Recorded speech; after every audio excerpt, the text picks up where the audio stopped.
and welcome again to the Writer Review. This is Eric Writer, and of course, as you can see, I'm sporting a new pair of designated eyes.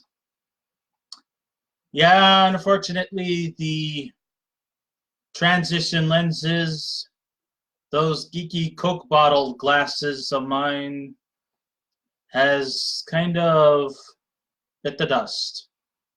So I'm giving up proper eulogy to a pair of glasses, which I had for 12 years. But, oh well, nothing lasts forever.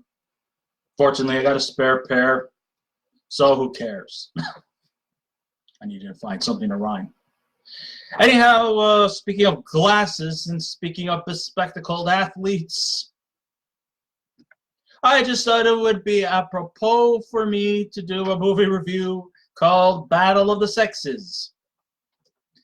Now, Battle of the Sexes is a sports comedy biopic based on the 1973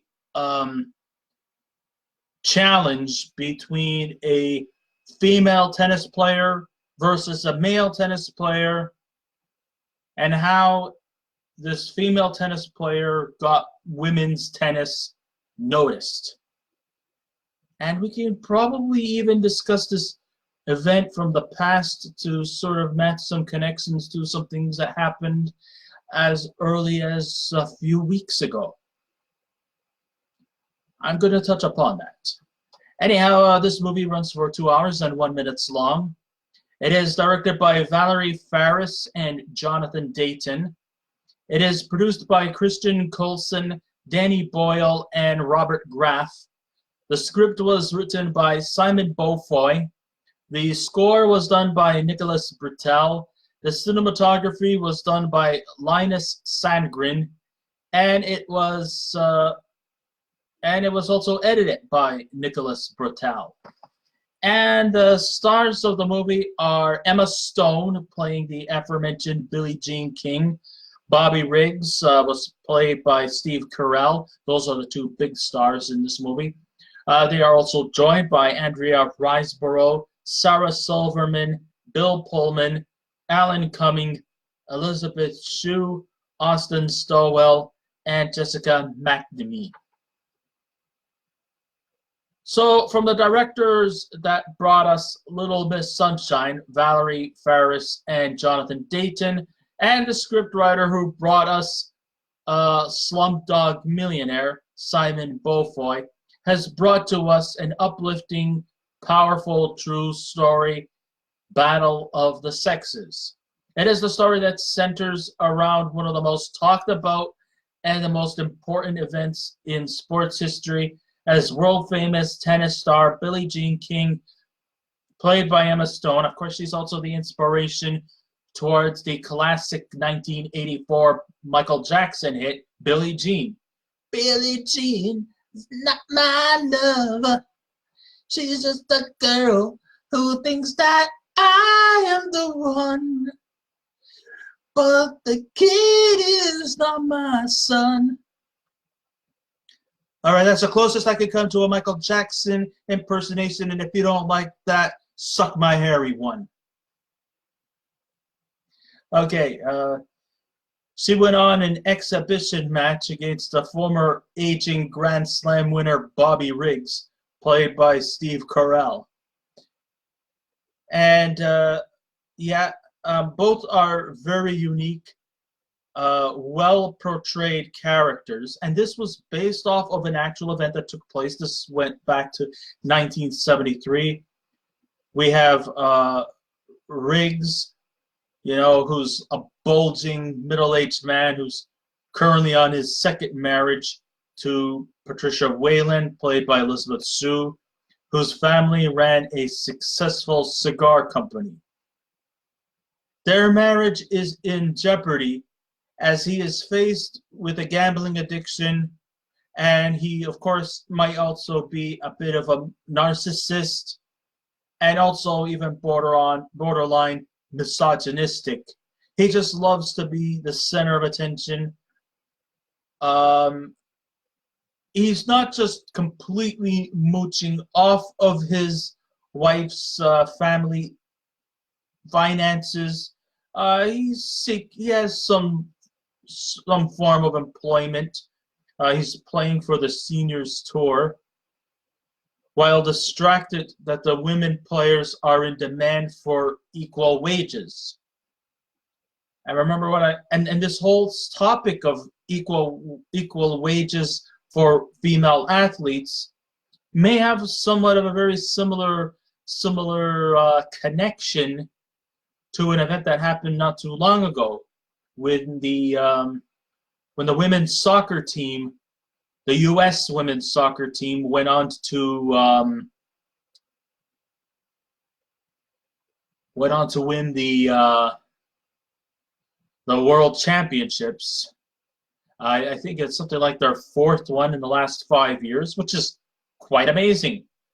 But instead of just, basking in the victory, enjoying the celebration, feeling proud of themselves, feeling proud of their country, and everyone feels proud for them, instead of just celebrating and enjoying and soaking in the moment, no, that's not good enough. Apparently, they too are also in demand for more equal wages because they've won 5 in a row, which is something that, we admittedly enough, the men weren't able to do. And so now they're in demand for just as much equal payment as the men. Am I saying that's a good thing or a bad thing?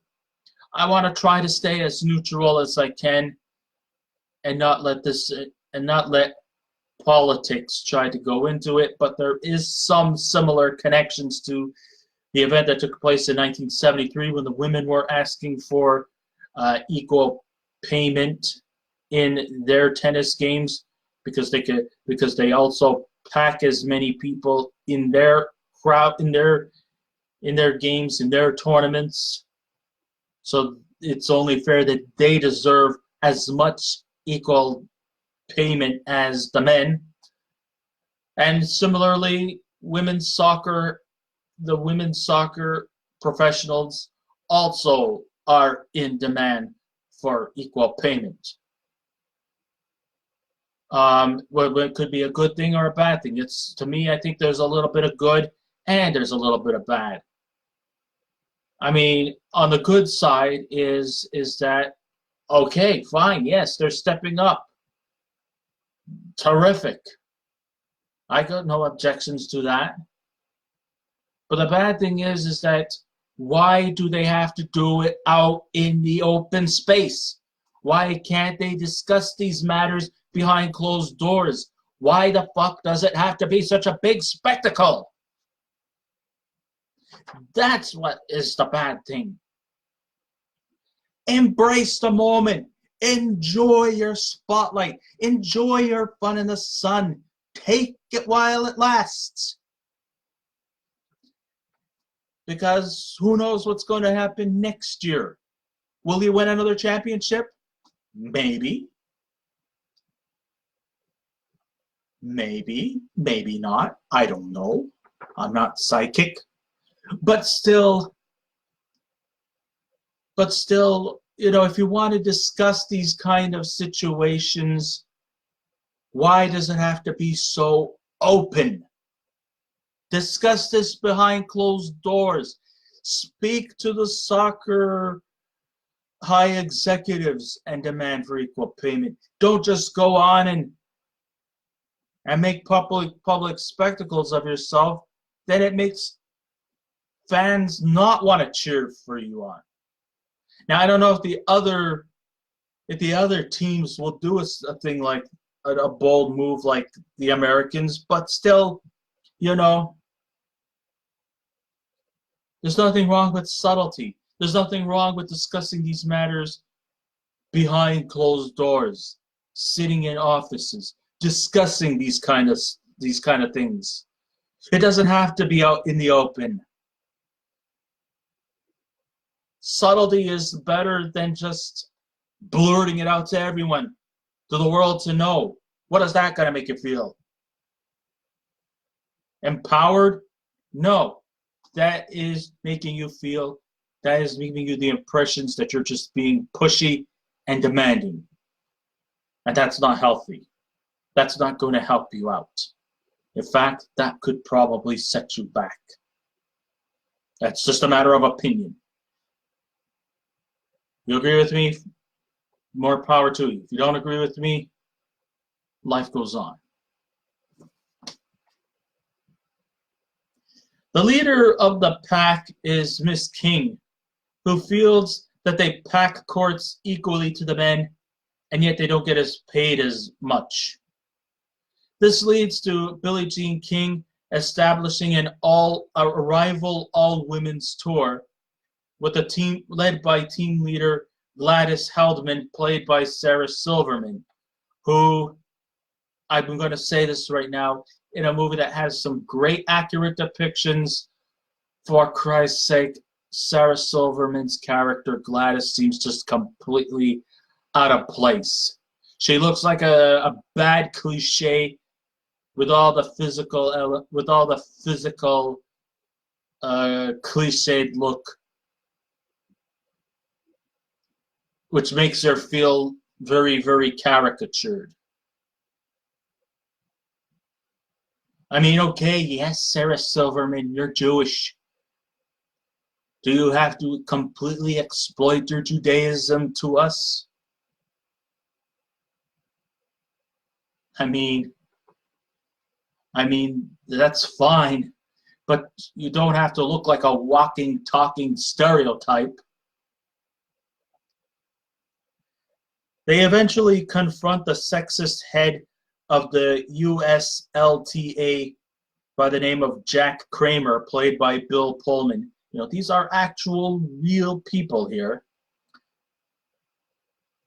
And I guess he also comes off with a not so bad performance as a believable character you would just love to hate. Yes, he's kind of still playing off that cliche, you know, unremorseful businessman who is borderline misogynistic.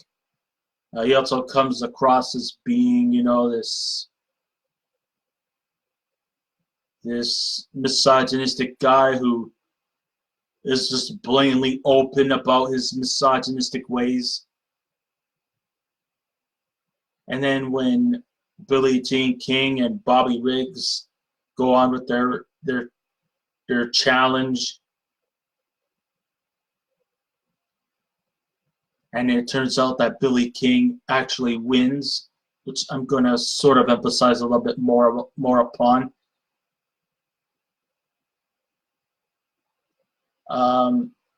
You know, you actually see, you know, that this guy is a misogynist, an uber rich guy who still looks at women as being inferior to men. That's the 70s for you, but you know, that's the way how people used to think back then, I suppose. Not everyone, but him in particular. And this leads to an epic battle between King and Riggs, in which he must win to save women's tennis and to promote equality in front of thousands watching live and the millions more watching at home. This was definitely an important quest for women's lib. And maybe, I guess, if it was not for Billie Jean King, we wouldn't have some of these top female stars in tennis today. I'm not a huge tennis fan, I'll mind you, but I think if it wasn't for Billie Jean King, there wouldn't be stars like Martina Navratilova or Monica Seles or Steffi Graham or the Williams sisters, both Venus and Serena. And I think many of them ought to thank Billie Jean King for letting for promoting women's tennis as a very important staple in the field of tennis, and that they are just as important to tennis as the men are. Sometimes they even go co-ed. I mean, tennis could be co-ed, men and women. Sometimes they may even have pairings too, men and women. And they work out very, very well. I got to say, a lot of this movie does handle things very, very well here.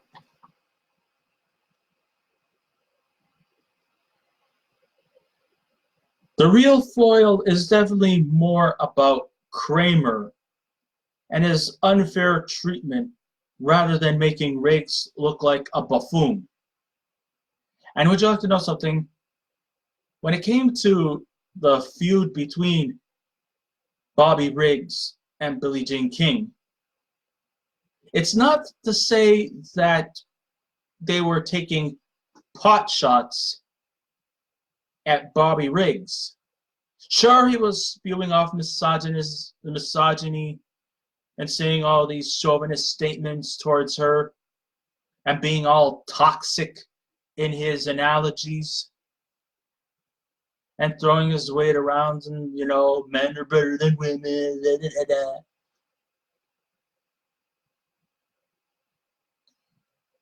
What he was really doing was just cutting something called promos.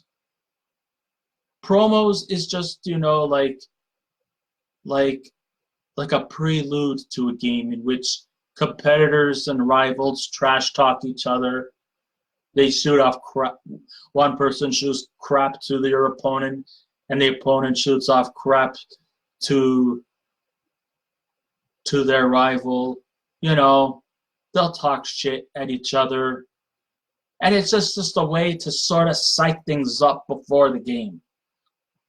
I don't think there was really like anything that could be deemed as personal, per se. But what I'm just saying is that, you know, it's just a psych up.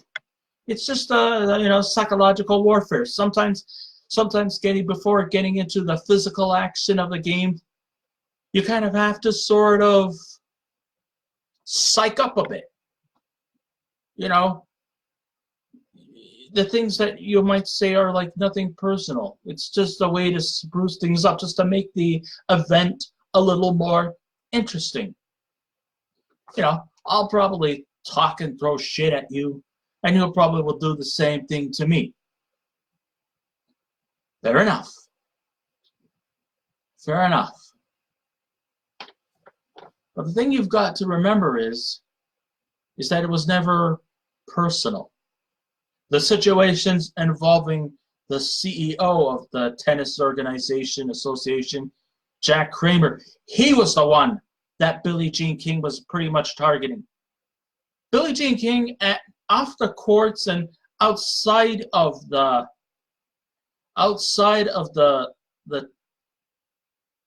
press, so to speak, the media, they were actually very good friends in real life. Billie Jean King and Bobby Riggs were friends. Some people might even say that Rigg, no pun intended, actually rigged the game just to get Billie Jean King to win. It's a possibility. Or maybe when you think about it, you know, Bobby Riggs, I mean, there was some form of unfairness to the battle between Riggs and King, and it's not just because it's a guy versus girl. No, I think it might, and this might be a guilty part on my perspective, but I think it also had something to do with ageism on my part. Because that probably makes me a bad guy, but so be it. So here it goes. Bobby Riggs was in his late 40s. He was just about ready to hang up. He's playing senior tennis, the older guys. Of course, he's not going to have that energetic composure. And if you look closely around his waistline, it looks like the poor guy kind of like let himself go. And then you have Billie Jean King, who at the time was, I think she was kind of in her late 20s, maybe early 30s. What was that, about 30, 31, somewhere around that age area. So she had a little more stamina to withstand the competitive factor, because of the fact that, you know, she's still kind of fresh. Even though a lot of tennis players usually can become big-time professionals by the time, or even before their 20th birthday.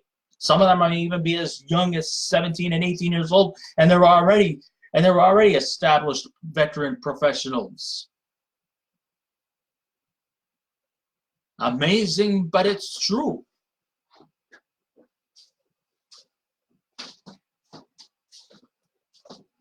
So I think Billie Jean King actually had like a much more advantage because she was younger and a little more quicker and probably in more better shape than Bobby Riggs. Bobby Riggs may probably have the more veteran experience to his advantage, but he was getting on in age. And there was many scenes that was a little bit painful to watch, as you know, he was getting more and more dehydrated through every round. And we could clearly see the guy was getting really drained out by this much more younger, quicker person. Now, if the tables were turned the other way around, he would be the younger person and she would be the older person, she probably would not have had the chance like he did. Think about it.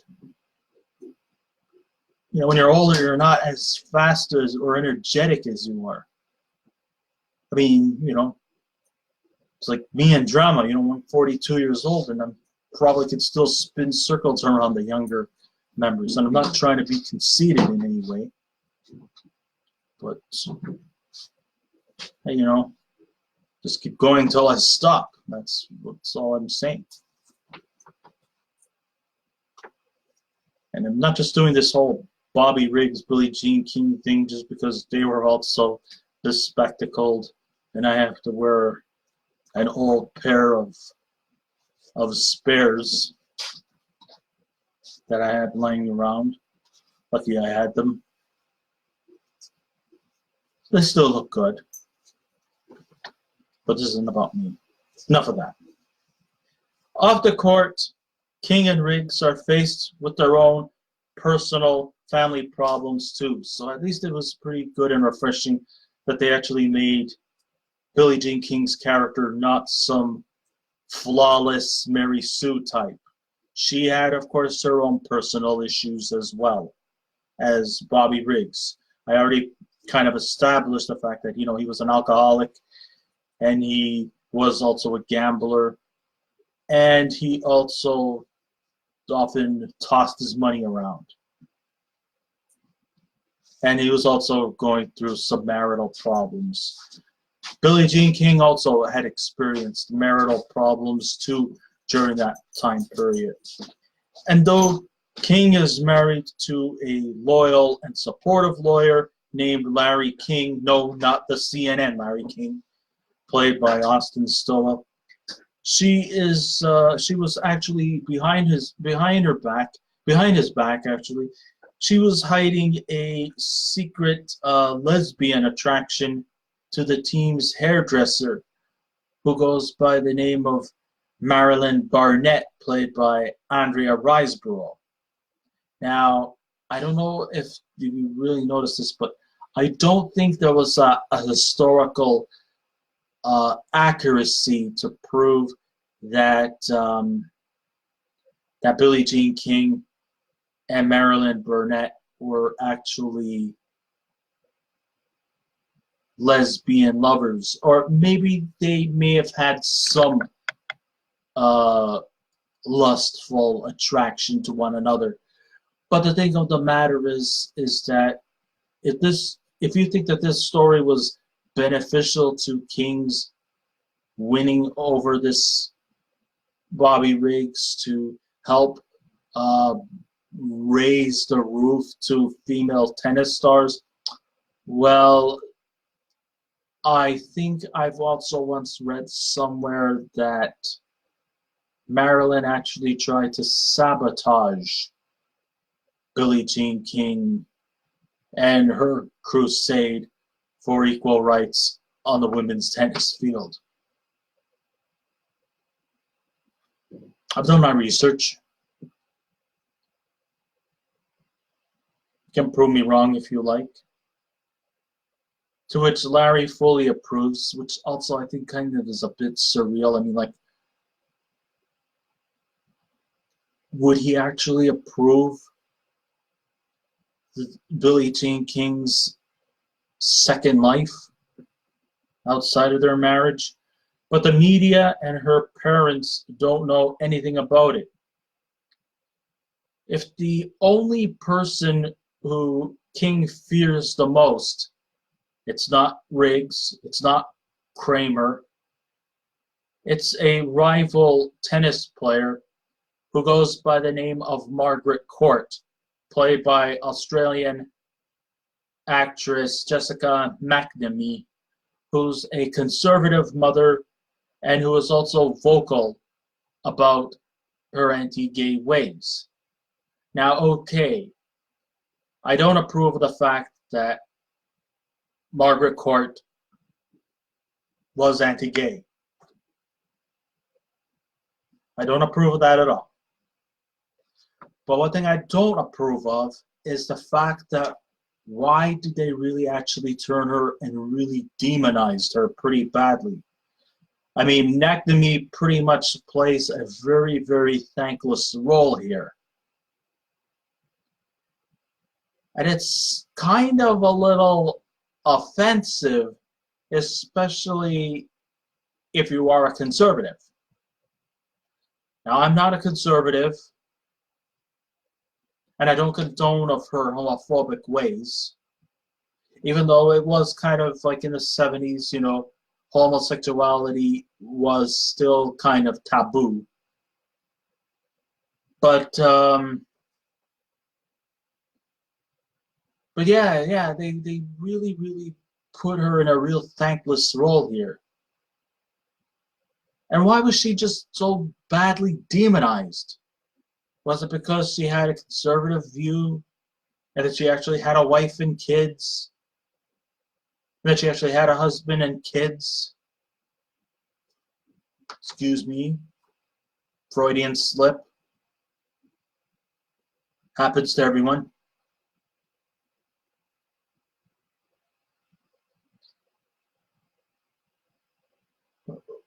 But, I mean, it's not like as though she was like a completely bad person.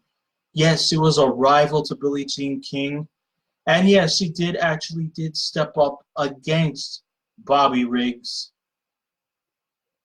in a battle of the sexes, in which, in this case, yes, Bobby Riggs did actually win against her. So it goes to show you that Riggs was not a complete loser. He did take on Margaret Court in the tennis court. Coincidence of last name? Yep.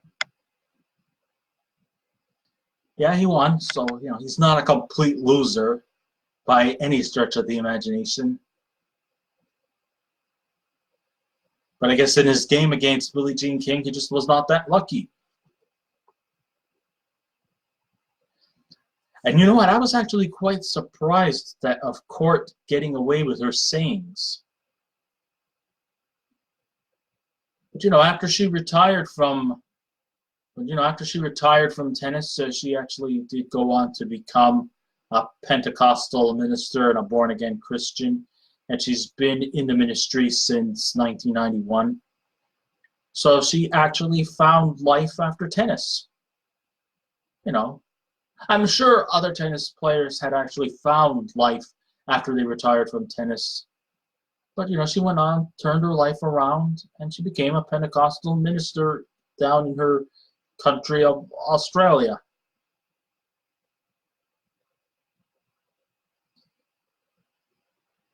Now, I know that this movie is basically character-driven, and yeah, Emma Stone and Steve Carrell turned in some great chemistry between each other, but they really weren't on too much often.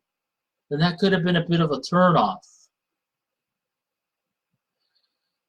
In fact, I think the best scenes were the ones between Riggs and Priscilla, because it's really hardly talked about. And I really actually thought that the real scene stealer was Elisabeth Shue's character of Priscilla. And the reason why is because she isn't on for very long, but she makes the film all the more important. She definitely has a strong head over her shoulders, and she takes firmly on her relationship with him. She admires his humor and charm, but she also does not condone his gambling ways and the way he handles their family's money. Though her role is small, Shue exhibits great passion to her character that really just stands out there. I mean, I thought most of the characters, except for maybe a couple, they did pretty much a serviceable job of their respected roles, but I definitely got to give hats off to Emma Stone for her portrayal of Billie Jean King. I mean, she just physically looked and even had the similar characteristics of Billie Jean King. She appears to be warm, friendly, smiling, enthusiastic, very opinionated, and she just does a bang-up job of recreating the image of Billie Jean King. Steve Carrell, my God, he looks frighteningly similar to Riggs. Is it groundbreaking or provocative, this movie? Well, it depends on one's perspective, but in all honesty, this is a story that is well told and basically nothing more. It's not meant to be complex, but it is definitely meant for enjoyment. If you are a tennis fan, if you like historical moments in history, then this movie was definitely for you. If you like characters who actually look like the historical figures from these events, I would guarantee it. The acting is pretty good. I mean, with Emma Stone and Steve Carell taking the heavy cargo in this movie, but I still think that, you know, the other supporting cast did a serviceable job, and I think this is a very highly recommended movie. If I was to give it a scale out of 10, I would definitely give Battle of the Sexes an 8. So I guess this ends my writer review. Thank you all for listening in. If you wish to subscribe to my channel, please feel free to do so. If you wish to leave a comment, go right ahead. But just remember the 3 simple rules: be kind, be courteous, and please refrain from any rude comments. And I will be back again with another movie review. So until next time, this is Eric Red Rider saying, keep watching those movies, and I'll see you around. Goodbye.